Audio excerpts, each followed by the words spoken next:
어떻게 보셨어요? 군체로 이미 영화를 보신 뒤라 이 팀의 탁월한 움직임은 본편에서 확인을 하셨겠습니다만 저도 지금 영상을 다시 보고 있는데도 놀라운 기분이네요. 그래서 영화관이 아니라 이걸 만약에 해외 현대미술관에서 영상을 봤더라도 손색이 없겠구나, 큐레이션의 하나로. 그리고 그 앞에 서 있으면 꼼짝없이 이걸 들여다보고 있었겠구나 하는 생각을 하면서 영상을 봤습니다.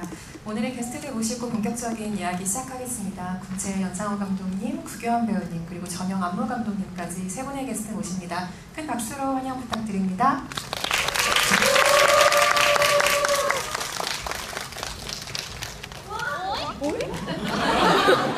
오잉 나왔네요. 네, 오늘 드레스 코드를 맞추신 두 분과 드레스 코드를 전달받지 못한 두 명이 지금 함께 하고 있습니다. 오늘 오신 관객 여러분께 인사 먼저 한 말씀씩 부탁드립니다. 구교환 배우님부터 해주실까요? 네. 보수? 근육이 없는 관계로. 네, 안녕하세요. 군체에서 서영철 역을 맡은 구교환이라고 합니다. 만나서 반갑습니다. 오늘 재밌는 얘기 나눠봐요. 네, 안녕하세요. 네, 군체 연출하는 연성입니다. 반갑습니다. 안녕하십니까. 군체 감염자의 안무를 맡은 안무가 전영이라고 합니다. 반갑습니다. 말하자면 오늘 세 분 감염자들의 아버지들 세 분과 함께 하고 있는 집인 셈인데요. 여러 가지 경로를 통해서 군체에 대한 이야기들 많이 접하신 분들도 계실 것 같고, 오늘 처음 이런 비하인드라든지 Q&A 자리에 참석하신 분들도 계실 것 같은데요. 영화 안팎으로 조금 더 이야기를 나눠보죠. 일단 5월 21일 개봉한 군체가 이번 주말에는 물론 더 스코어가 확 뛰겠지만 이미 400만 관객을 돌파했습니다. 박수 부탁드립니다. 네, 빠른 속도로 지금 흥행 속도를 세우고 있어서 군체팀 하루하루 바쁘지만 기쁘게 보내고 계실 것 같고요. 구교환 배우에게 대표적으로 소감을 들어볼까요? 지금 굉장히 빠른 속도로 감염되듯이 이 영화의 관객들이 늘어나고 있는데요. 이 지금 상황 어떻게 즐기고 계세요? 저도 무서워. 네, 저도 그 극장 개봉을 하는 날만을 기다렸고, 사실 영화의 완성은 극장에 걸리고 관객들에게 함께 이 감정과 감상을 공유하는 게 최종 완성이라고 생각하는데, 지금의 날들이 계속 영화를 계속 함께 만들어가고 있다는 기분입니다. 네. 많은 리뷰들도, 그리고 해석도, 그리고 감상도 다 챙겨보고 있고 매일매일이 즐겁습니다. 덕분에 감사합니다. 영광입니다. 네, 연상호 감독님의 작품을 쭉 따라서 영화 세계를 탐험하셨던 분들에게는 감염자들의 이야기를 다루는 연상호 감독의 솜씨가 낯설지 않다라고 느끼신 분들 많으실 것 같은데요. 애초에 감염자, 좀비 집단을 먼저 떠올렸다기보다는 집단성의 공포를 먼저 연상을 하시고 나서 감염자들의 집단적인 이미지로 구상한 영화임을 여러 차례 밝히셨습니다. 제가 재미있게 본 것은 공간인데요. 이 두무리 빌딩이라는 공간이죠. 쇼핑몰이 있는 고층 빌딩이라는 특징을 가지고 있습니다. 갇혀있는 인물들이 상황을 전개하기에 굉장히 용이한 공간이자, 이것은 조지 로메로 감독의 시체들의 밤으로부터 장르적으로 정말 유구한 클리셰입니다.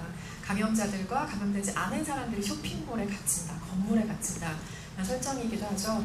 그래서 이 설정을 보고 느낀 뚜렷한 기분은 이거였습니다. 익숙함을 피해갈 이유가 없다라는 선언처럼 느껴졌다고 할까요? 그래서 그 지점에 대한 생각들이 궁금하고요. 고층 건물이라는 점에서 물리적인 동선을 어느 정도 구상하셨을 텐데 그 건물의 공간성이 어떤 영향이 있었는지가 궁금합니다. 기본적으로 저는 엘리베이터라던가 계단이라던가 층을 이동하는 움직임이 좀 중요하게 보인 것 같습니다. 연상호 감독님께 답변 부탁드립니다. 네, 일단은 기존 컨셉 중에 하나는 크게는 두 그룹의 이제 사투라고 생각을 했고, 이제 하나는 좀비 그룹이죠. 좀비 그룹은 어떻게 보면 원시적인 상태에서 굉장히 빠른 속도로 이게 업데이트 진화를 하는 그룹이었고, 인간 그룹은 이제 어떻게 보면 되게 문명의 고도에서 시작을 해서 순식간에 이제 야만적으로 떨어지는 그런 두 그룹에 아주 대비되는 낙차 같은 것들을 보여주는 게 목적이었어요. 그래서 어쨌든 이 두 그룹의 뭐 수직적인 낙차를 좀 보여주는데 어쨌든 수직적인 느낌의 공간이 좀 필요하겠다라는 생각을 했고요. 뭐 다만 좀 다른 거는 그 부산행 때 같은 경우에는 이제 어떤 좀비들이 굉장히 클래식한 느낌이었는데 어쨌든 어떻게 보면은 그 부산행에서의 주제적 상징은 사실은 좀비라기보다는 열차에 가까웠어요. 열차에 가까워서 그 열차가 사실은 어떻게 보면은 당시 이제 한국의 자본주의 사회, 끝을 향해 달려가는 자본주의 사회라고 하는 그 상징성을 이제 공간에 담고 있었고, 그러니까 어떻게 보면 그러니까 그 공간이 어떤 주제적인 상징이다 보니까 그 공간의 이용이나 이런 것들이 좀 굉장히 중요했던 반면에 이번에 이제 군체 작업을 할 때는 좀 좀비에 집중을 해보자라는 생각이었어요. 어떻게 해서 주제적인 면도 사실은 상징하는 건 좀비가 사실은 좀 주제적인 면을 상징하는 부분이 있죠. 그러다 보니까 어떤 공간에서 당연히 자연스럽게 나올 수 있는 몇몇 공간들을 이용하긴 했지만은 사실은 좀비가 이제 진화하면서 생기는 여러 가지 상황들이 사실은 더 중요했던 것 같고요. 개인적으로 좀 의미를 담았던 건 그런 거였습니다. 이제 이 얘기의 시작점이 이제 캠핑장이라고 하는 게 사실은 어떻게 보면은 아주 문명적인 상태에서 야생을 즐기는, 야생조차도 굉장히 이제 안전하게 즐길 수 있는 것이 이제 캠핑이라고 생각을 했을 때 사실은 캠핑은 어떻게 보면은 인간의 문명의 어떻게 보면 끝단이라고 볼 수 있는데 이제 이야기를 거기서부터 시작해보고 싶다라는 뭐 그런 생각이었습니다. 제 옆에 바로 앉아 계신 전영 안무 감독님 안 계시면 한국의 장르영화 몇 편 현장이 지금 굉장히 상황이 어려워집니다. 그만큼 뭐 감염자들, 좀비가 등장하는 작품에 전영 안무 감독의 참여도와 그리고 만들어내신 완성도가 그 작품의 퀄리티를 대변하고 있을 정도로 정말 많은 작품들 하고 계신데요. 좀비물이라고 편의상 장르를 정의를 한다면 연상호 감독과 전영 안무 감독의 작업은 세 번째이시죠. 부산행, 밤도, 그리고 이번 작품입니다. 그래서 스스로 장르를 세 번째 이렇게 작업을 다루실 때 이 장르를 전보다 내가 조금 더 이런 면에서 이해하고 조금 더 자유롭게 주무르게 된 면이 두 분께 있는지 궁금해요. 연상호 감독님과 전영 안무 감독님께 여쭙습니다.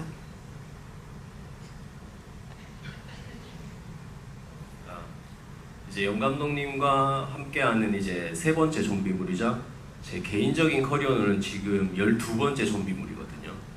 네.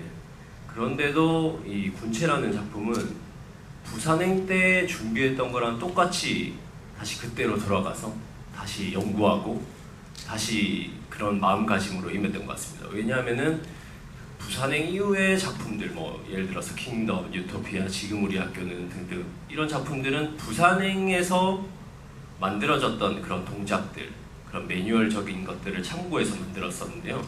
근데 이번 군체에서는 완전 배우들이 배워서 표현하는 좀비 동작이 아니라 현대 무용수들이 이제 좀비라는 것을 이해해서 그들이 가진 기술, 그들이 가진 움직임으로 표현했기 때문에 너무 새로웠고요. 그래서 그 당시 때 부산행 때 정말 저는 열차에서 감독님이랑 즐거웠거든요. 연구하고 오늘 좀비는 이걸 찍을 텐데 어떤 동작이 나을까 뭔가 이랬던 그때로 돌아간 것 같았어. 그때는 진짜 열심히 했었어요. 열정이 있었어요. 아니, 지금도 기억이 나는 게 사실은 이제 좀비, 우리 전영 안무가랑 얘기하다 보면은 그 부산행 때 이제 좀비물을 만든다고 우리가 그 선언을 하고 이제 준비 프로포스 단계에서 그 배우들을 이렇게 뽑는단 말이에요. 뽑으면 우리가 이제 자유 연기를 시켜요. 그러면 100이면 100 그때 이랬어 진짜로.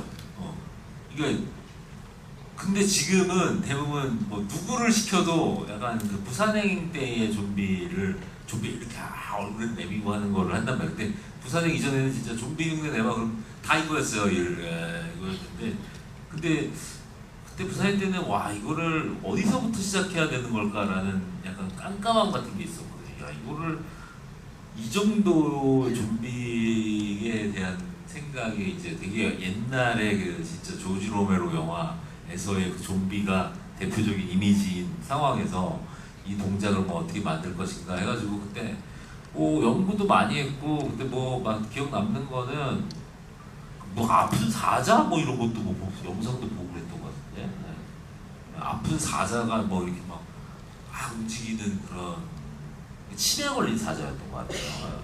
치매 걸린 사자가 이렇게 움직이는 동작 뭐 그러면서도 뭐 예를 들자면은 그런 게 있어요. 뭐 좀비의 움직임이라고 하는 게 뭐 예를 들면은 잘못하면은 어떤 약간 뭐 약간 장애를 가진 분들에 대한 비하로 보일 수도 있기 때문에 또 그런 것들도 피해가면서 동작을 막 만들어야 됐고 그때 제일 연구 많이 했던 것 같아요. 그러다 이제 말씀하신 대로 군체 때는 조금 더 야 이거 새롭게 좀 해봐야 될 것 같다. 옛날에 이제 부산행 때 하는 거 가지고 그냥 자꾸 별로 쓰는 건 아닌 것 같다 해서 좀 새롭게 했죠. 좀 재밌게 했어요, 굉장히. 세상에 없던 모델을 처음 내놓은 사람이 느낄 수밖에 없는 부담인 것 같아요. 두 분이 하시는 작업이라는 게 그리고 작업이 세상과 만나서 하나의 스탠다드이자 상징이 되어버린다는 것은 그 이후에 이것보다 나아가는 무언가를 계속해서 보여주어야 한다는 뜻이기도 한 덕분에 이분들이 만약에 네 번째 이 장르를 가지고 또 다른 이야기를 만든다면 또 어떤 이미지를 우리에게 선언적으로 보여주실 것인가가 기대되는 대목이기도 하죠. 아마 이 자리에 계신 분들과 그리고 여기 앉아 계신 분들의 차이라면 똑같이 군체를 보셨지만 각본 상태의 텍스트를 보셨느냐 보셨지 않고 영화를 봤느냐의 차이가 아마도 있을 것 같습니다. 구교환 배우님과 전영한모 감독님은 당연히 그 텍스트를 먼저 보셨겠죠. 군체 각본을 보셨을 텐데요. 그 각본의 인상이 저는 굉장히 궁금한 게 윤성호 감독의 각본은 왠지 머릿속에 그림이 굉장히 잘 그려지는 그릴 것 같다라는 짐작 정도를 해보게 되는데 두 분은 실제로 어떤 인상 받으셨어요? 네, 윤성호 배우님의 각본은 이번에는 최규석 작가님과의 작업은 저도 처음이었는데 윤성호 감독님, 최규석 작가님이 쓴 시나리오는 굉장히 시나리오 글자가 콘티화되어 있어요.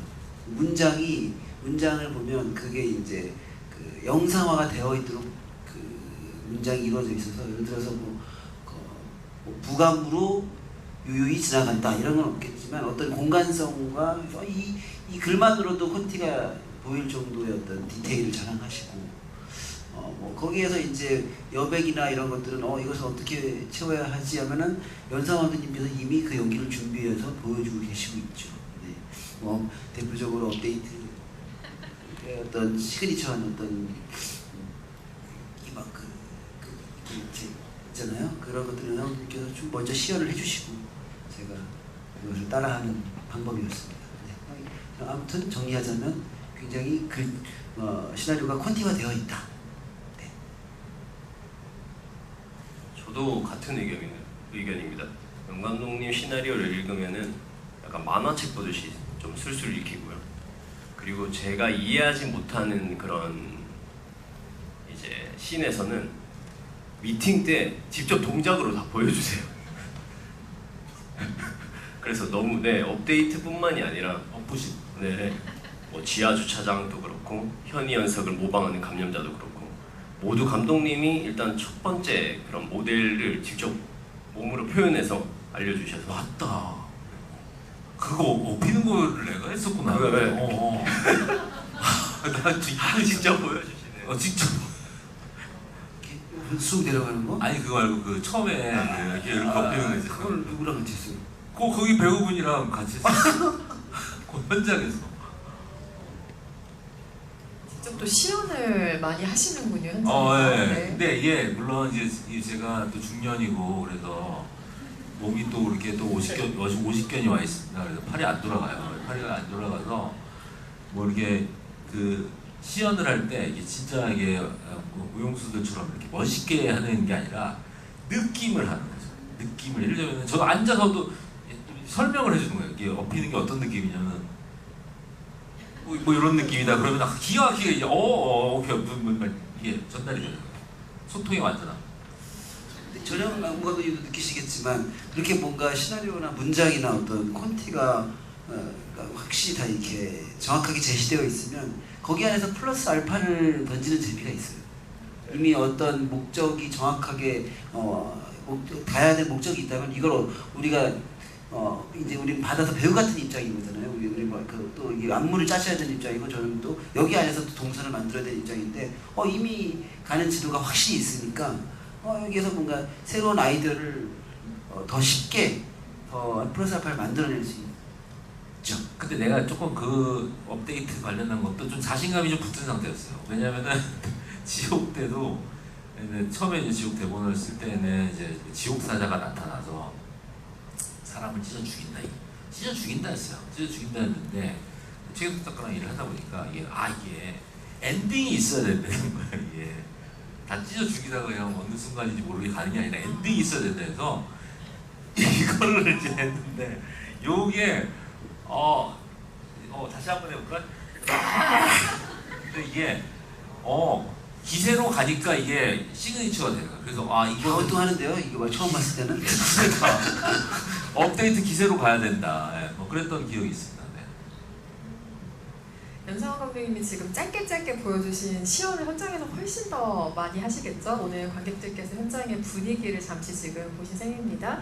이것과 관련해서 제가 연상호 감독께 드리고 싶은 질문은 아무래도 애니메이션으로 작업을 시작했던 감독의 특장점일 것 같아요. 그러니까 아까 구교환 배우도 뭐 콘티 같다라는 표현을 써주셨는데 이미지가 머릿속에 굉장히 정확하게 있는 거죠. 그래서 현장에서 모두가 참고해야 할 약속인 그 각본에 이미 감독의 비전과 이미지가 어느 정도 정리가 되어 있다는 점이 아마도 연상호 감독 현장의 가장 중요한 특징이자 강점이 아닐까라는 생각이 드는데요. 그래서 감독님께서는 어떤 이미지를 가장 먼저 첫 이미지로 떠올리셨는지가 궁금해요. 왜냐면 제가 감독님의 작품을 볼 때 그 딱 몇 초로 시공간이 완전 정지되는 것 같은 이미지가 항상 굉장히 오래 남거든요. 예컨대 이번 영화 같은 경우는 천장에서 그 실험체 원숭이들이 내려다보는 그 짧은 숏, 그리고 감염자들이 벽처럼 이렇게 쌓아 올려진 이미지 같은 게 아직도 잔상이 계속 남아있어요. 그래서 창작자에게는 이 이야기의 씨앗을 가장 처음 생각한 사람이 떠올린 첫 번째 이미지는 무엇이었을까가 정말 궁금했습니다. 근데 이제 작업 방식인데 저도 이제 막 헷갈리기 시작하는데 저는 사실은 되게 구체적인 이미지를 이렇게 제시하는 스타일은 아니에요. 오히려 좀 제시하지 않고 공간 설정도 좀 아주 명확하게 제시하지 않고 그냥 러프하게 좀 던지는 편이에요. 근데 왜 그러냐면은 제가 너무 구체적으로 해버리면은 이 다른 분들의 아이디어가 들어올 틈이 없어지거든요. 그리고 저희 오래 작업했던 뭐 이모건 미감님이나 이런 뭐 촬영 감독님, 뭐 벽봉선 촬영감이나 이런 분들도 아이디어가 되게 좋으신 분들이라 사실은 오히려 러프한 상태로 얘기를 하는 것이 그분들이 이제 되게 여러 가지 내가 이제 미처 생각지 못하는 레퍼런스들을 가져오시기 때문에 대신에 빨리 정하죠. 프리뷰 단계에서 이 방향으로 가자. 정하면서 그거를 프리 단계에서 구체적으로 만들긴 하지만은 첫 단계에서는 그거를 하진 않아요.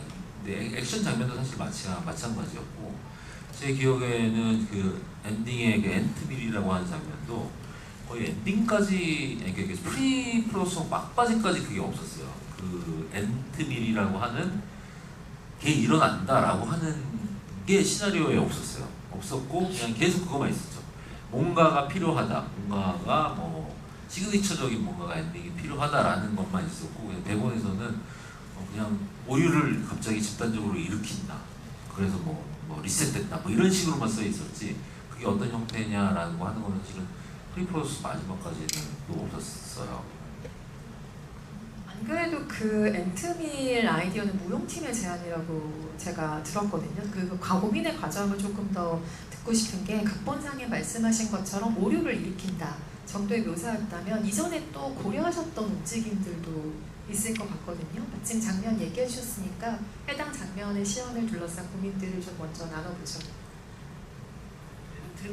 엔트밀이라는 이제 그 오류가 함초롱 안무가가 먼저 이제 프리비즈 때 보여줬던 영상이 있었거든요.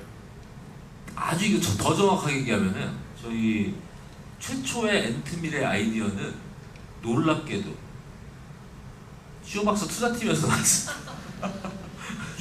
쇼박스 투자팀에서 연락이 와서 엔트밀이라고 하는 거 우리 쇼박스 투자팀의 김정민 과장님께서 이제 잠깐 서보실까요?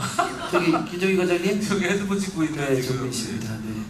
갑자기 연락이 와서 엔트밀 아세요 하면서 개미 그 영상 보여준 거예요. 그래서 이거 되게 괜찮은데 해가지고 이제 안먼팀한테 얘기해서 안먼팀에서 그와 같은 이제 예를 들면 그 한꺼번에 넘어진다는 거 이런 거 있잖아요. 이제 그런 거는 사실은 군무에서 이제 비슷한 것들이 꽤 있었어요. 그래서 근데 사실은 그 곤충의 엔트밀을 처음으로 제시한 것은 사실은 놀랍게도 쇼박스 투자팀에서 나왔다.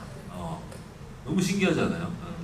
영화라는 것이 역시 공동의 창작 작업이다라는 것이 네. 다시 한번. 그리고 그거를 이제 안먼팀에서 이제 그 엔딩 게 리셋되거나 이런 것들을 어떻게 할 것인가 그런 거를 이제 리서치를 합니다. 김정민 과장님은 어떻게 그걸 생각하시게 되었나요?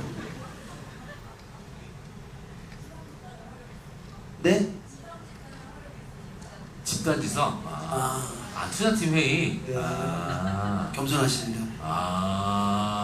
역시 집단적으로 이어지는 영화인데 네, 집단지성에 대한 이용을 네.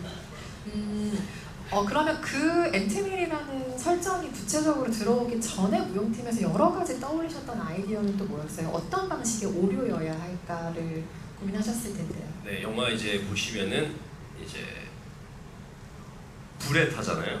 이제 서영철이 불에 타서 고통스러워할 때 이 좀비들은 그 고통스러움을 그냥 따라한다. 전체적으로 그렇게 혼동을 일으키는 거였었는데 이제 감독님이 엔트밀로 이렇게 마무리를 짓고 싶다고 하셔서 저희 안무팀에서는 이거를 어느 정도 속도로 이렇게 수많은 인원이 돌아야 될까, 그리고 이 어느 정도 속도가 나와야 서영철이 이 사이를 지나갈 수 있을까도 저희들이 테스트를 했고요. 그리고 동시에 넘어져서 다 이제 퓨즈 아웃이 되는 그 동작도 저희들이 다 테스트를 거쳐서 이제 감독님께 보여드렸죠. 내 기억에는 그 넘어지는 게 되게 좀 위험했던 것 같아요. 그때 그래서 왜냐면 그 정도 속도로 돌다가 넘어지면 이제 관성에 의해 가지고 이제 더 날아가기 때문에 사실 사람끼리 엉킬 가능성이 되게 높았거든요. 그래서 상당히 위험한 상황이어서 넘어지는 거는 내 기억으로는 뛰진 않았을걸요? 그냥 한두 걸음 걷다 그냥 넘어지기만 했을걸? 따로 찍어가지고 그렇지 않나요? 그랬던 것 같아요. 위험해가지고. 그리고 이제 그거를 이어붙이는 식으로 해서 사실은 촬영은 그렇게 어렵진 않았어요. 실제로 촬영할 때 이게 뭔가 무슨 애로 상황이 많지 않았어요.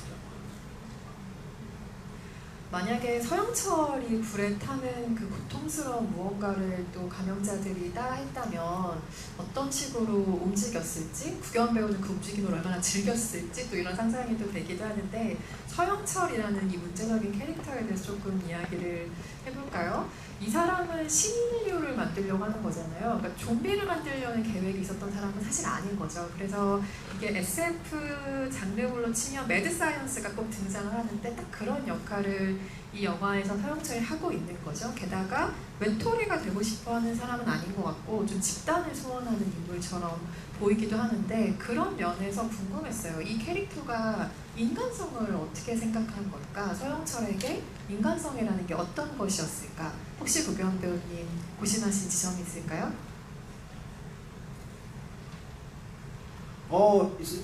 그냥 뭐 심플합니다. 그냥 서영철이 가고 싶은 바라보는 가장 인간다운 모습이 지금 이 모습이었던 거예요. 서영철이 원하는 모습이 그게 신인류라고 생각했던 것 같고, 네. 신인류의 사랑이라는 공유로비의 노래도 있죠. 공유로비죠. 네. 그 노래 자주 들었을 것 같고. 촬영할 때? 네.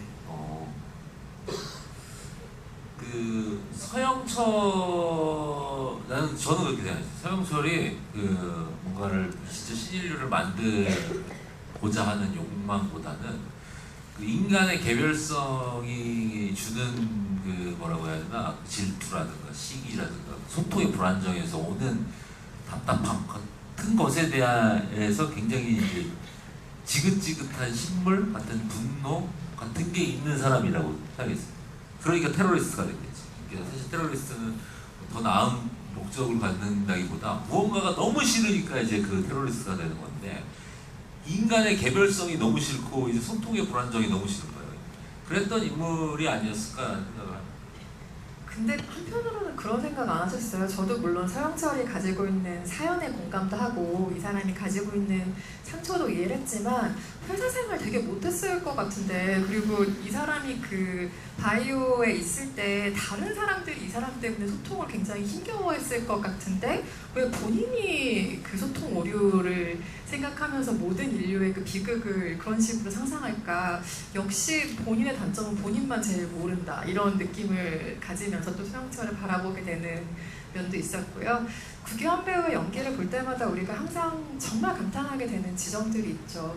항상 이 배우의 연기를 보면서 내가 뭘 놓치고 있을까? 대체 이 배우가 가지고 있는 킥이 무엇일까를 저는 오랜 시간 너무 궁금해했어요. 그러다가 여전히 잘 모르지만 여전히 이 배우를 궁금해하겠지만 만약에 우리라는 영화가 연말에 개봉을 했을 때 구규환 배우가 들려준 한마디가 어떤 힌트가 되는 것 같았는데 그게 뭐였냐면 내 눈앞에 없는 순간까지 나는 상대 배우의 캐릭터까지 연기를 해요 라는 이야기를 하신 적이 있어요. 그 말이 정말 인상적이었고 아 이게 구규환 배우의 연기의 중요한 특징 중에 하나구나를 그때 감을 잡을 수 있었습니다. 그걸 이 영화에 아마 대입을 해본다면 권세정이라는 캐릭터와 서영철은 극단적인 대립을 이루는 인물이잖아요. 그래서 아마도 이 배우가 세정의 캐릭터를 파악하는 것도 굉장히 중요한 숙제로 여기시지 않았을까. 권세정의 캐릭터로부터 빚어진 서영철의 디테일도 있지 않을까 하는 짐작을 해보았는데요. 어떠실까요? 저도 그냥 그 회차를 거듭할수록 힌트를 얻죠.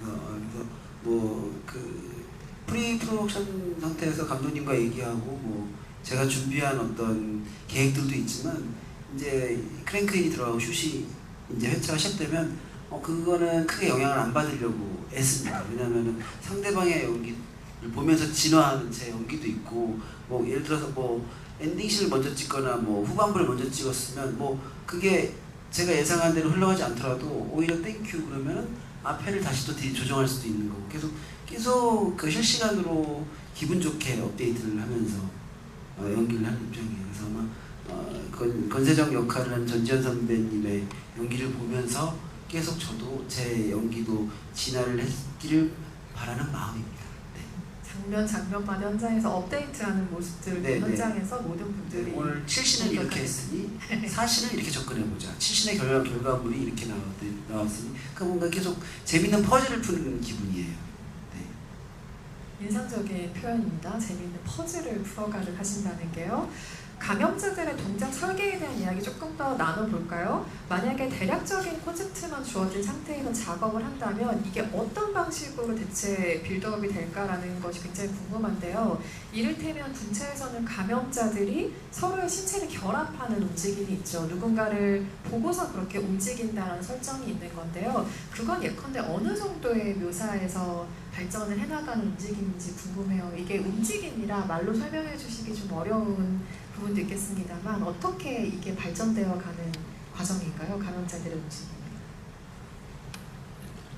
감염자들의 움직임이 이제 지하 주차장이나 현석현이를 따라하는 아까도 말씀드렸던 그런 동작은 감독님이 회의 때 미리 보여주셨어요. 예를 들어서 첫 번째 동작이 어떻게 나왔냐면은 감독님이 이제 제 팔짱을 끼시더니 이제 저보고 땅으로 떨어져 버려요. 제가 이렇게 땅으로 훅 떨어졌죠. 그러면 이제 제가 이렇게 눕게 돼서 바닥을 보게 되잖아요.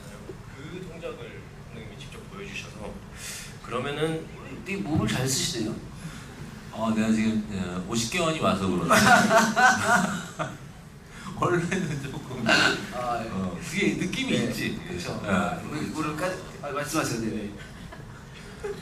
그래서 그거를 토대로 이제 안무팀들과 함께 여기서 밑을 바라보게 되면은 좀 더 어려운 동작으로 어떤 테크닉적인 동작이 있을까 하고 이제 모션 아키텍트라는 안무팀에서 여기 있던 여자 좀비가 여기 얼굴 남자 상체에 얹어져 있다가 아래로 그냥 이렇게 허리만 숙여서 쭉 내밀어서 이렇게 보는 그런 동작으로 감독님이 픽스해 주셨어요.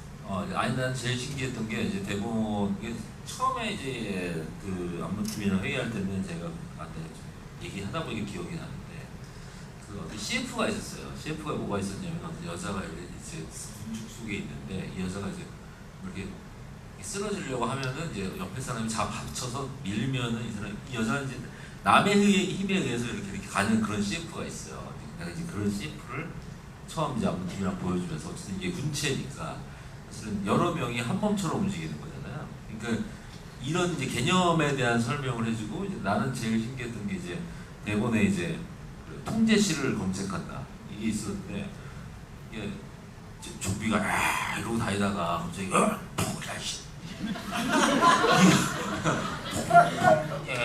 이게 이게 되나 이게 그래서 이제 이거 어떻게 좀 해결 좀 해봐라. 그랬더니 이제 아무튼 얘기했더니 아니 너무 멋있는 걸 만들어가지고 뭐야 막 이게 이걸 하는 걸 얼굴을 넣어가지고 막 뒤에 붙은 애들은 무슨 기능인지 모르겠는데 뭔가 얘네들이 뭐 한 그 검색하는 걸 모듈형 모듈형 이렇게 하는 느낌이 들었어요. 그래서 와 이게 너무 멋있어요. 그리고 이게 그냥 이 형태가 그래서 되게 와 이거 진짜 대단하구나 이게 그 이제 현대무용 팀들이 왜냐면 제 생각에는 그런 작업을 많이 했던 것 같아요. 어떻게 보면 추상적인 것에 대한 아까 그 뮤직비디오 뮤직비디오 이거 빨리 공개해야 될 것 같아. 이거 뭐 엄청 그 좀 뭔가 좀 약간 또 중년이라 잘 모르겠지만 뭔가 힙한 느낌이 좀 있는 것 같아서 약간 이거 공개 빨리 해야 되는 거 아닌가 그런데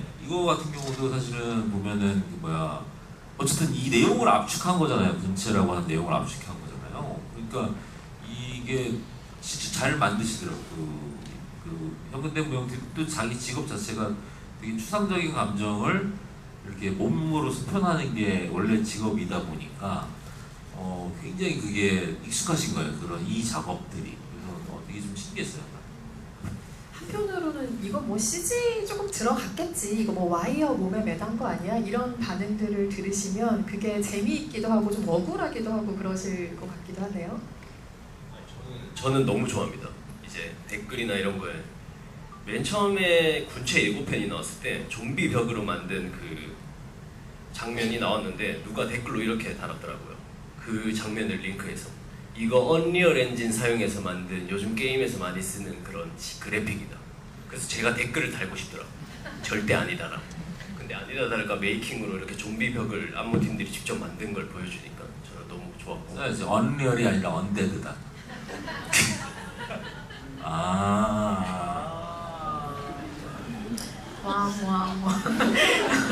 네, 이 팀의 유행 어떤 사운드더라고요. 감염자들이 이 사람들을 둘러싼 환경에 분비물이 있다가 점액질이 증식하고 있다는 것도 시각적으로 우리에게 주어진 중요한 정보잖아요. 그래서 군체를 보고 나면 좀 끈적끈적한 기분 같은 게 남는데 그것도 이 시각적인 충격 때문이기도 할 것 같아요. 그런데 그것을 고려해서 반영된 움직임이 있는지도 궁금하더라고요. 끈적하다, 미끄러질 수 있다 이런 것들이요. 끈적하고 미끄러진 그런 책에 대해서는 사실 현장에서 놓쳤어요. 근데 감독님이 현장에서 이 장면에서는 좀비들이 두 명이서 스쳐 지나가면서 서로 끈끈하게 붙었다가 떨어졌으면 좋겠다라고 말씀하시고 어떨 때는 벽에 한참 붙어서 벽에 무언가를 계속 묻히는 좀비가 있었으면 좋겠다라고 얘기를 해주셨거든요. 그런 설정에 관해서는 그래도 감독님이 꼼꼼하게 다 체크를 해주셔서 저는 사실 놓쳤던 부분이거든요. 그런 책 관련된 부분은 대단하셨습니다. 아니 근데 그 점액질이 그 슬라임 같은 건데 이게 겁나 미끄러워요. 이게 아마 고생들 많이 했을 거예요. 이게 물론 이제 이 질감에 대한 기분도 별로 이제 묻히고 있다 오래 있으면 좋지 않지만은 일단은 이 바닥에 있으면은 스태프들도 그렇고 액션팀 특히 뭐 좀비 이게 너무 미끄러워요 진짜. 이게 아마 애를 많이 먹었을 거예요.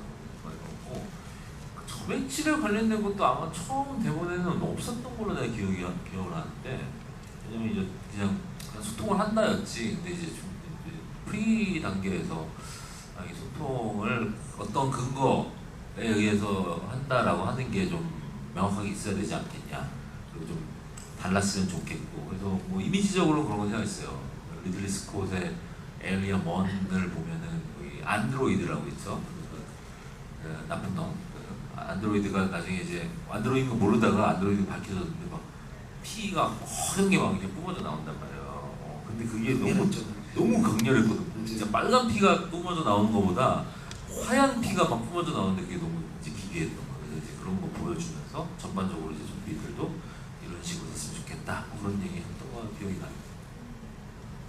연상호 감독님이 연출하신 건 아니지만 극본을 쓴 시리즈 중에 괴이라는 시리즈가 있죠. 여기서 구경한 배우가 불상의 눈을 보지 않기 위해 눈을 가리는 이미지가 있거든요. 네, 맞아요.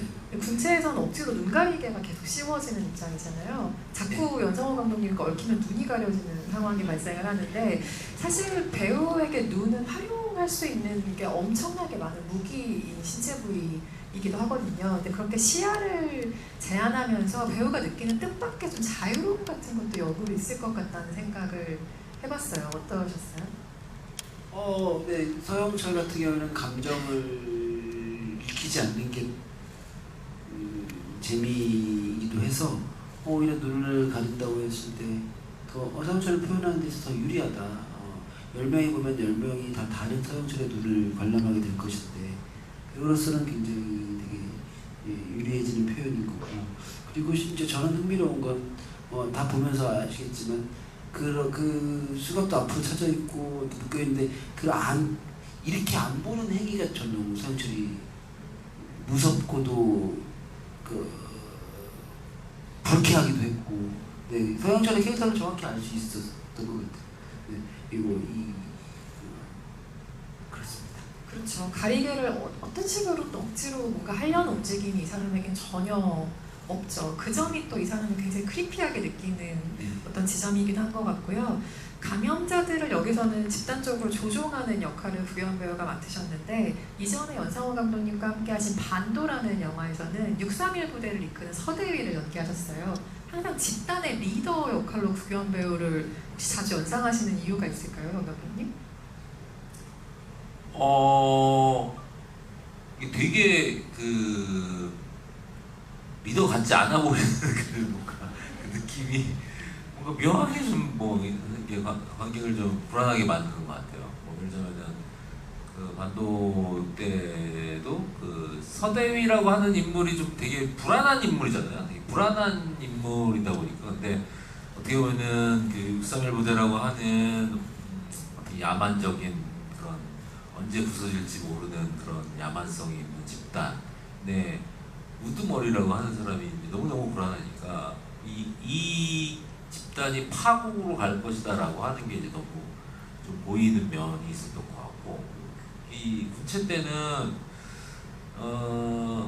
이제 그 여유, 아까 뭐 얘기했던 그 서영철이 가지고 있는 여유가 굉장히 그 뒤에 뭐가 있을 것 같은 게도 불안감 같은 것들을 준단 말이에요.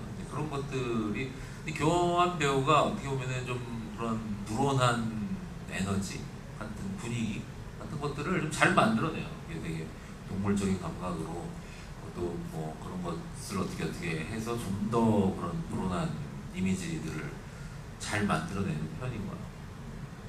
그 특유의 예측할 수 없음 같은 게 구현 배우 연기를 보는 좀 가장 큰 재미 중에 하나인 것 같고, 그게 이렇게 예측할 수 없는 연상호 감독의 세계관과 만났을 때 엄청나게 시너지가 증폭되는 것 같은 느낌이 있어요. 그래서 군체 역시 아주 즐겁게 보게 되는 작품이기도 했고요. 마지막으로 구현 배우께 조금 가벼운 분위기의 밸런스 게임 같은 질문 하나 드리고 객석으로 마이크를 넘기려고 하는데요. 게임 좋아하는데요. 왜 이런 질문을 준비했는가 하면 한 시기에 배우가 캐릭터 이름을 깜짝이야.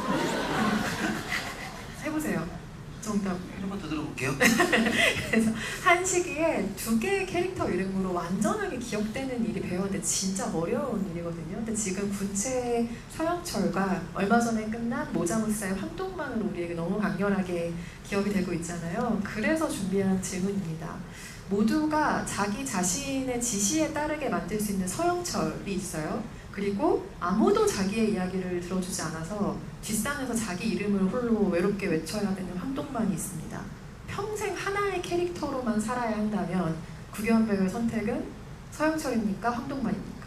하나 둘 셋 하면 답해 주셔야 돼요. 하나 둘 셋. 생각 중이신가요? 이게 서영철은 죽지 않았어요? 네. 죽지 않는다는 가정으로 죽지 하셨는데 않았다. 여러분의 선택은 AR 관객 찬스 쓰겠습니다. 황동만으로 하겠습니다. 관객분들의 우리 집단지성과 함께 황동만으로 하겠습니다. 소통의 비극을 줄이기 위해 지금 객석에서 크게 들려온 한동만으로. 네네네. 네. 서영철은 두면 서영철로 살게 되면 또 어떤 짓을 벌일지 모르니까. 네. 그래도 혼자 이렇게 멋지게 걸어 나오는 장면 같은 거 연출할 수 있잖아요. 서영철로. 너무 꿀잼이었죠. 너무 재밌었어요. 네. 그 장면은 재미가 네. 온전히 이제 이게 연기라는 게 재밌는 게 제가 불안을 느끼고 있으면 거기도 그 불안이 가고 서영철이 막 그 사거리를 막 걷고 있을 때 그런 리뷰가 있었어요. 되게 재밌었겠다. 재밌었어요. 이게 전달이 되는구나 그 재미가. 네. 완전 즐기고 계신 게 느껴졌어요. 네. 그 장면의 얼굴에서. 네. 네. 잘 어울리는 또 장면이기도 했습니다. 네. 객석으로 마이크를 넘겨볼까요? 질문 있으신 관객분 손 들어주시면 마이크 전달 드릴 텐데요. 두 번째 줄에 가장 먼저 드신 중앙 쪽 관객분께 마이크 드립니다.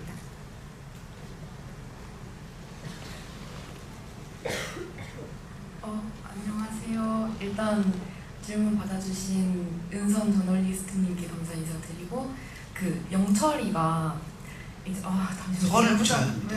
네, 서영철이 매운장도 보고 할게요. 천천히 하세요. 이제 영철이가 지금 있는 말하자면 좀비들이 좀 신인류다, 가장 이상적인 상태이다 라고 얘기를 하긴 하는데 제가 봤을 때 서영철은 등장인물들 중에 누구보다 하고 싶은 말이 많고 전하고 싶은 메시지가 많은 인물이라고 느꼈어요. 그래서 만약에 실제로 서영철을 제외한 모두가 서영철이 원하는 대로 좀비가 된다면 아무도 그의 메시지를 받아줄 사람이 없고 말을 들어줄 사람이 없는데 과연 그 세상에서 정말로 행복할지 어떻게 살아갈지에 대해서 어떻게 생각하시는지 여쭤보고 싶습니다.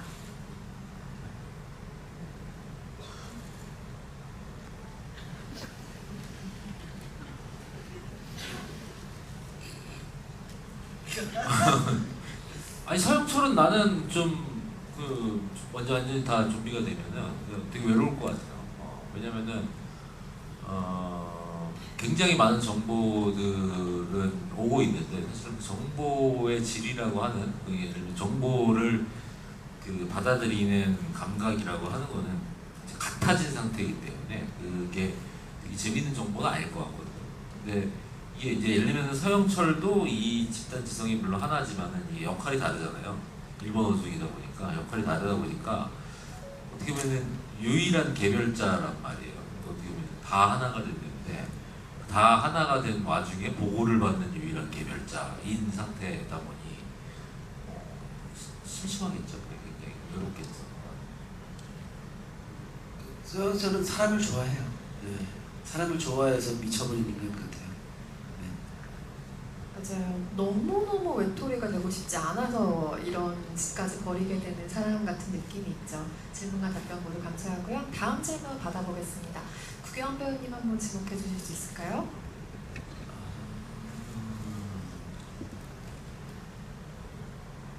네, 저기 노란색 네. 램프라고 해야 할까요? 형광봉 같은 네, 노란색 분이 계신 형광봉. 분이요. 네.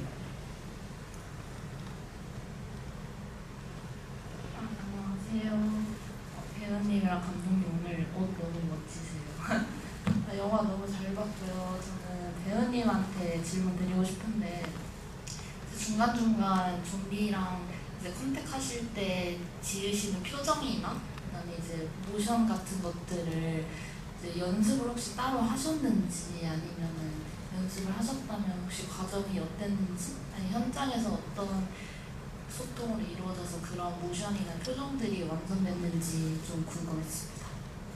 뭐 아까도 전영 감독님께서 말씀하신 것처럼 감독님의 초벌이 있죠. 네, 초벌로 이제 어느 정도 시그니처한 이미지들을 보여주시고 이제 어떤 체계로 작동된다라는 어떤 논리도 듣게 되고 그래서 뭐 그걸 잘 따라하고 대신에 이 근육의 움직임이라는 것은 어떤 연습으로 되지는 않잖아요. 네, 이거 말씀하시는 거죠.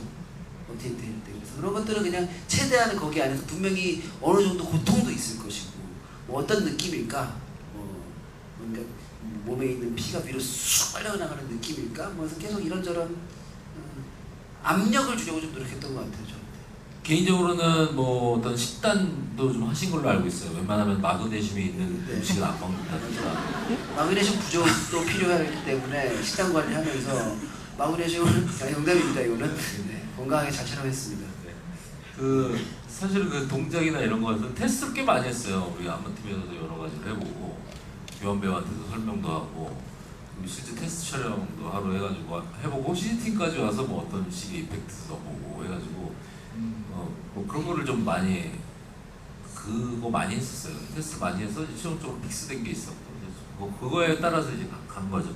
네, 그리고 서영철의 업데이트 방식이나 이제 뭐 초반 처음에 우철이 형한테 물렸을 때 어떤 방식들은 뭐 안무가님이랑 물론 큰 베이스는 있는데 그 첫 테이크의 감을 믿는 편이에요. 그렇죠?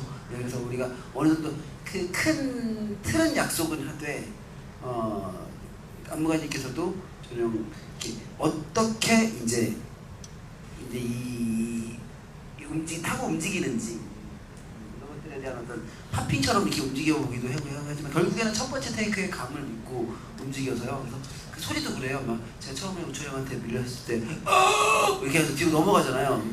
뭐 그런 소리도 뒤로 넘어가면 나올 수 있는 자연스러운 소리. 제가 그런 소리를 낼 거라는 생각을 하지 않고 이렇게 뒤로 넘어가다 보면 그런 소리가 날 거고.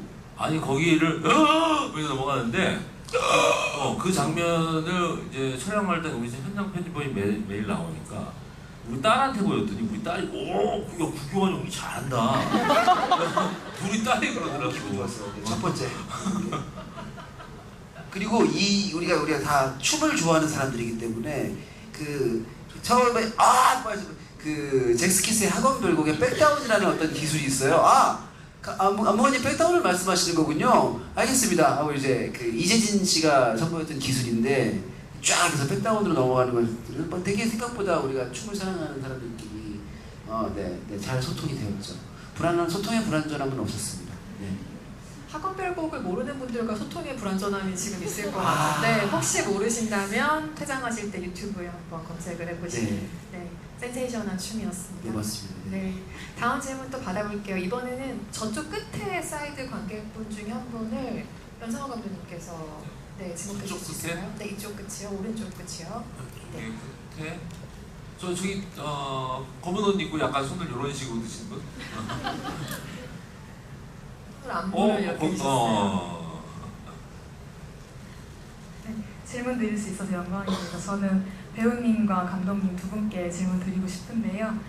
극 중에서 서영철에게는 어릴 적에 아버지를 잃는 그 인생 일대의 큰 사건이 어떤 트라우마로 간직된 인물이라고 보여지는데요. 혹시 극 중에서 서영철의 어떤 말이나 행동에서 나이를 많이 먹은 성인과는 조금 동떨어진 느낌이라고 해야 될까요? 어느 정도 유아퇴행적인 대사나 행동이 조금 보여진다라는 리뷰들이 있었고 저도 어느 정도 영철이가 정서적으로 그 유년기에 조금 갇혀있다라는 느낌을 좀 느끼면서 영화를 감상했는데 이런 부분에 대해서 감독님이 디렉팅을 하시거나 혹은 캐릭터를 빌드업 하시면서 의도된 부분이 있는 건지 그리고 배우님도 이런 부분을 살리기 위해서 따로 애드립 같은 걸 준비하시거나 연구하신 부분이 있는 건지 이제 마지막 장면에서 이제 사망하는 씬에서도 사실 멈춰주세요라든지 이런 대사도 조금 어른스럽지 않다라는 느낌을 느꼈거든요. 이런 부분에 대해서 말씀을 한번 들어보고 싶습니다. 권세정과 대화를 나눌 때는 그런 부분을 의도하긴 했어요. 아버지의 얘기를 할 때 우리 아빠가 너한테 어느 한 문장만 툭 그냥 반말을 하기도 하고 그래서 왜냐면 아버지 관련된 어떤 사건과 일들은 분명히 서영철의 머릿속에 오랫동안 머리와 가슴속에 계속 남아있는 거라는 생각이 들고 그 이야기를 꺼낼 거나 권세정을 봤을 때는 뭔가 서영철이 유아적인지 어떤 표현이 맞을지 모르겠지만 시간이 멈춰있는 듯한 문장을 내뱉죠. 그렇게 봐주셔서 너무 반갑습니다. 네. 뭐 매드 사이언티스트니까 매드 사이언티스트는 뭐 이제 굉장히 한 가지에 이제 집착하고 뭐 예를 들면 소통이 불완전해이라고 하는 것에 되게 집착을 했을 것이라고 생각을 해요. 네, 그리고 거기에 되게 깊이 파고들다 보니까 저는 어떻게 보면은 또 서영철에 대한 소개가 뭐 어렸을 때 뭐 무슨 사이언스지의 논문이 게재되고 뭐 여기 나오는데 이게 대단한 천재인 거죠.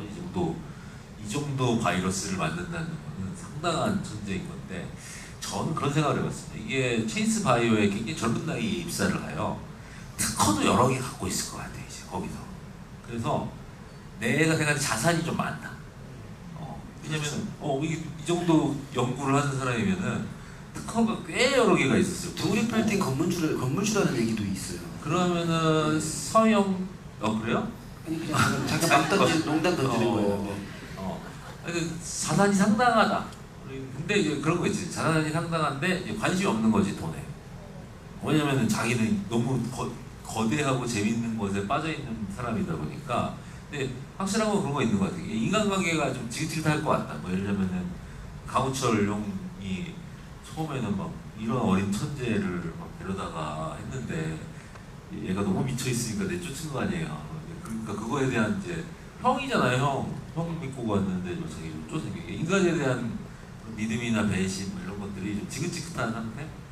그리고 이제 그것이 이제 아버지와의 일 때문에 더 그것에 대한 충격이 더 크고 칭얼대고 뭐 그런 느낌이 아닐까? 그냥 멈춰주세요 나오기 전까지 서영철이 반복해서 했던 말들 그런 일이 있을 때마다 아마 이럴 줄 알았어라는 말을 자주 했을 것 같습니다. 아닐 수도 있어요. 네, 영화를 유심히 캐릭터를 아주 정확하게 꿰뚫어 보신 분만 하실 수 있는 질문이었던 것 같아요. 감사하고요. 이번에는 중앙열에 계신 관객분들 중에 한 분을 전영 감독님께서 지목해 주시죠.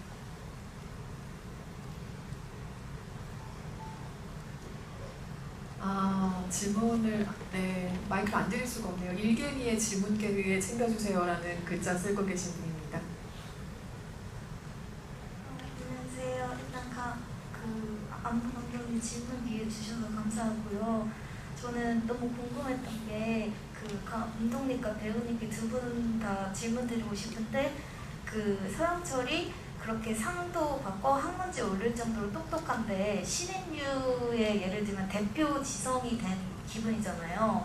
근데 생각해 보면은 916가 이런 개별성이나 이런 생각하는 소통의 불완전 그러니까 부족한 것이 있는데 어떻게 자신을 그 신인류의 대표로 세웠는지 그게 오만함인지 아니면 감당할 수 있다고 여겼는지 그런 것도 궁금했고요. 동시에 사실 CCTV를 보면은 한 번에 보지 못하잖아요, 현이도. 근데 그 정보가 들어오면 사실 처리가 불가능할 텐데 그것도 어떻게 처리를 했는지 너무 똑똑해서 그게 다 가능했는지 이런 등에 대해서 전부 궁금했습니다. 제 뒤에 부분은 이해를 못했는데. 그러니까 CCTV 같이 방대한 양의 정보가 들어오잖아요. 서영철이 그게 처리가 다 가능한 정도인가? 그 정도의 지능인가 이런 것도 궁금했습니다. 그거는 뭐 저는 잘 모르죠. 제가 어떻게 알겠어요. 근데 뭐 그런 생각을 하죠. 뭐 예를 들면은 어쨌든 이게 서영철이라고 하는 인물이 일종의 정보 교류를 하잖아요. 정보 교류를 하는데 뭐 예를 들자면 그런 게 있단 말이에요. 오가노이드라고 하는 오가노이드 뇌라고 하는 논문이 있는데 이제 그게 뭐냐면은 이게 인공 장기처럼 뇌를 만드는 실제 바이오 연구가 있어요. 근데 그 뇌를 왜 만드냐면은 우리가 이제 뭐 제니슨 황도 왔지만은 사실은 AI를 돌리기 위한 컴퓨터 칩들이 사실 엄청난 냉각과 사실 전기와 이런 것들이 사실 들어가는데 사실 그걸 압도하는 것들이 사실 뇌세포인 거예요. 뇌세포는 사실은 이렇게 냉각도 사실은 그렇게 많이 필요 없고 전기도 많이 필요 없는데 성능은 좋은. 그래서 오가노이드 뇌라고 하는 게 연구가 있거든요. 그 생체 뇌로 이제 컴퓨터를 만들어내는 거죠. 이게 무슨 의미냐면은 사실은 우리가 컴퓨터 하드나 이제 핸드폰 같은 걸 통해 가지고 인간이 가지고 있는 지식 정보를 어느 정도는 여기에 의지를 하기 시작했단 말이에요. 자기가 100% 모든 걸 기억할 필요가 없는 세상이라고. 그러니까 오가노이드 뇌라고 하는 거는 사실은 그런 식의 컴퓨터 외부 기억 장치를 생체로 만들어내는 것이 이제 오가노이드 뇌형인데, 서영철 같은 경우는 정확하게 그냥 그 상태인 것 같아요. 이 좀비가 사실은 서영철의 되게 오가노이드 뇌의 집합체인 거죠. 그렇기 때문에 뭐 예를 들면은 그걸 처리할 능력이 어느 정도 있냐. 이게 사실은 얘가 정보량이 엄청나게 많은데 서영철이 혼자 이거를 뇌로 생각하면은 아마 미쳐버리거나 제정신이 아니었을 텐데, 아마 뭐 정확한 시스템은 모르겠지만은 얘가 어쨌든 여러 뇌들과 사실 교류가 되기 때문에 저는 뭐 그럴 수 있다고 보거든요. 이게 정보량이 너무 많으면은 일정 부분의 애들을 얘네는 생각하지 말고 그냥 연산장치로만 쓰는 거예요. 그러니까 이제 자기의 처리해야 될 것을 이 연산장치로만 쓰면은 얘네들, 예를 들면은 연산장치로 이 극장에 있는 저쪽은 연산장치로만 쓰자 딱 하면은 극장에 있는 이쪽의 분들은 다 이런 상태로 돼가지고 연산만 막 하시고 나머지는 막 공격하면 공격 이거 나눌 수 있지 않을까? 우리가 이제 섹터를 나누듯이 뭐 그런 스케치 하겠습니다. 현 배우님 첨언하실 내용 혹시 있으세요? 서영철은 오만함을 가지고 있던 사람이었을까요? 어떻게 신인류를 본인이 대표한다고 생각할 수 있었을까요? 이게 좀 조심스러운데 그냥 호기심이 너무 많지 않았을까. 궁금함이 많았었던 것 같아요. 그리고 오만함보다는 외로움이 더 많았었던 것 같아요. 외로움은 참 많은 비겁하고 비뚤어진 욕망들을 만들어내기도 하죠. 그게 또 이 인물이 가진 정수이기도 하고요. 그리고 서영철을 감싸는 바람은 아닙니다. 나쁜 의미다. 네. 오늘 군체 상영과 관객과의 대화 나눠보았는데요. 어떤 시간이셨을지 궁금하네요. 집단지성이 좀 오간 자리였는지, 오늘 특별히 또 안무에 대한 이야기도 같이 들을 수 있어서 더 흥미진진한 자리가 됐던 것 같습니다. 마무리를 해야 할 시간이 돼서요. 끝인사 한 말씀씩 들어보고 자리 마무리하면 좋을 것 같은데요. 전영 안무 감독님부터 차례로 끝인사 부탁드립니다. 네, 오늘 와주셔서 감사드리고요. 재밌었습니다. 네, 감사합니다.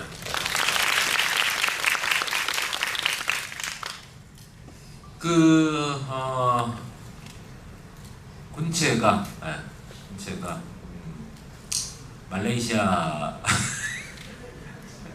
말레이시아에서 역대 한국 영화 1위를 얼마 전에 기록을 했다고 합니다. 그리고 2026년 이제 말레이시아 개봉한 영화 중에서도 1위고, 그 말레이시아 역대 1위 영화가 부산행이었는데 그게 거의 한 10년 동안 안 깨졌던 기록인데 이번에 군체가 이제 깼다고 하더라고요. 그리고 나의 라이벌은 나다. 말레이시아에서 거의 국빈 대접 받으시는 거 아니에요, 다양하시? 말레이시아 분들 1위가 이제 지금 군체가 됐고 2위가 부산행이고 3위가 반도. 말레이시아에서 한국 영화 하면 저밖에 몰라요. 근데 하여튼 그리고 이제 뭐 동남아시아 지금 중심으로 해서 뭐 홍콩이라든가 대만이라든가 뭐 굉장히 지금 뭐 군체가 많은 사랑을 받고 있다고들 하더라고요. 해가지고 일단은 너무 제가 뭐 작년에 얼굴이라는 영화를 하기도 했지만 사실 이제 조금 큰 사이즈의 영화는 굉장히 오랜만에 반도 이후로 거의 극장 영화를 처음 하는데 이렇게 환대해 주시고, 또 사실은 작년에 얼굴 무대 인사하면서도 느꼈던 거지만은 곳에도 이제 제가 느끼기에는 극장 문화가 많이 바뀌었더라고요. 옛날에 반도 때는 무대 인사라고 하면 이렇게 쓱 와가지고 그냥 잘 봐주시오 하고 이제 쓱 나가고 그랬는데, 얼굴 때 보니까 이거 막 돌아다니는데 야 이렇게 한다고 했는데, 오히려 이번에 무대에서 돌다 보니까 이게 더 도파민이 돌아요. 이게 지금 도파민 중독돼서 큰일 났어요. 지금 이 영화가 모든 극장에서 내리면 나는 무슨 재미를 살지? 이런 상태가 된 거지. 근데 요새 그래서 너무 즐거워요. 즐겁고 관객 여러분 덕분인 것 같고 앞으로도 많이 사랑해 주시죠. 감사합니다. 맞아요. 저도 감독님만큼 또 관객분들만큼 무대 인사를 즐기고 있습니다. 그래서 너무 이렇게 티 나죠, 저도. 그래서 항상 이렇게 오늘은 진짜 계속 신이 나서 근데 자연스럽고 너무 저한테 너무 당연한 것 같아요. 무대 인사를 하고 함께 관객분들과 인사와 스킨십을 한다는 것은 너무 좋습니다. 앞으로도 더 자주 이런 기회가 있었으면 좋겠고 오늘 만나뵙게 돼서 너무 감사하고 영광이었습니다. 그리고 전현 감독님한테도 너무 감사하다고. 왜냐하면 그런 장면이 기억나요. 어떤 장면에 있을 때 저로부터 출발해 주셔서 안무를 디자인해 주셨던 게 기억나요. 그리고 저의 움직임을 먼저 봐주시고 그래서 거기서 확장돼서 계속 안무 디자인을 하셨던 게 정말 서영철로서 잘 움직일 수 있도록 도와주셔서 너무 감사합니다. 훌륭한 디렉션이셨습니다. 감사합니다. 네, 다시 한번 큰 그리고 박수 부탁드립니다. 감사합니다. 은선 기자님께도. 네, 감사합니다. 만약에 우리의 이어 네, 항상 너무 맞아요. 덕을 네. 많이 보고 감사합니다. 아유, 정말로 감사합니다. 네, 저희 퇴장 시간이 돼서요. 급하게 나가보겠습니다. 오늘 함께해 주셔서 감사합니다. 그리고 김동민 과장님도 감사드립니다. 엔드밀 어떻게 김동민 과장님이 나가고 계십니다. 저 하얀 팀입니다. 네, 내가 여왕개입니다.